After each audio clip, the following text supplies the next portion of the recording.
Kargil war Memorial আমাদের লে লাদাখ ট্যুরে এই কার্গিল মেমোরিয়ালটা দেখানোর কথা ছিল, তাই নিয়ে গেছিল। খুব সুন্দর জায়গাটা দেখার মতন। আর্মিদের পাহারায় এবং আর্মিদের যত্নে এই জায়গাটা সুন্দর করে রেখেছে এনারা। খুব ভালো লেগেছিল জায়গাটা গিয়ে। প্রথমে আমাদেরকে আধার কার্ড দেখিয়ে তারপর এখানে ঢুকতে হলো, এবং ঢোকার পরে বলেছিল রানিংয়ে যাবেন, কোনো ফটো তোলার জন্য বারবার দাঁড়ানো এগুলো নিষিদ্ধ ছিল। প্লেনটার সামনে একটু ফটো তোলা গেছে, বা কোনো কিছু টাচ করা বারণ ছিল। সমস্ত কিছু যা করবেন দূর থেকে করতে হবে।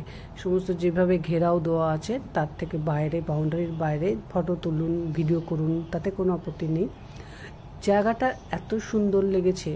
পাহাড়ের উপরে কার্গিলের যেখানে যুদ্ধটা হয়েছিল সেই জায়গাটাকে এনারা এত সুন্দরভাবে যত্ন করে সাজিয়ে গুছিয়ে রেখেছে।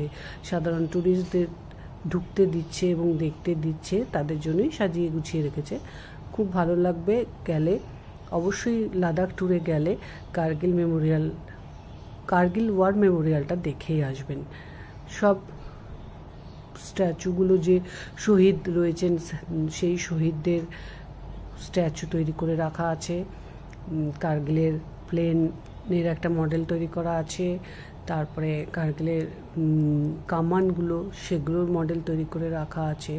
এবং একজন অফিসার এত সুন্দর করে বুঝিয়ে দিচ্ছেন কার্গিলে কি হয়েছিল, কখন কিভাবে যুদ্ধ হয়েছিল, কিভাবে অ্যাটাক হয়েছিল, কে মারা যায়, কার নেতৃত্বে এই অ্যাটাকগুলো হয়, এবং যেতে কোথায় কোনটা যেতে কে হেড ছিলেন, সমস্ত কিছু। কোয়েশ্চেন করলে তো আরও সুন্দর করে বলছে, কিন্তু কোয়েশ্চেন করার ক্ষমতা আমাদের ছিল না, কারণ এত হিস্ট্রি আমাদের জানা নেই। কিন্তু উনি যেভাবে বলে দিচ্ছিল খুব ভালো লেগেছে। কিন্তু ওইখানে গিয়ে ছবি তোলা বারণ ছিল। একজন স্যার যখন একটু ফাঁকা হলো, আমরা চাইলাম যখন ছবি তুলতে দিয়েছিল এই জায়গাটায়।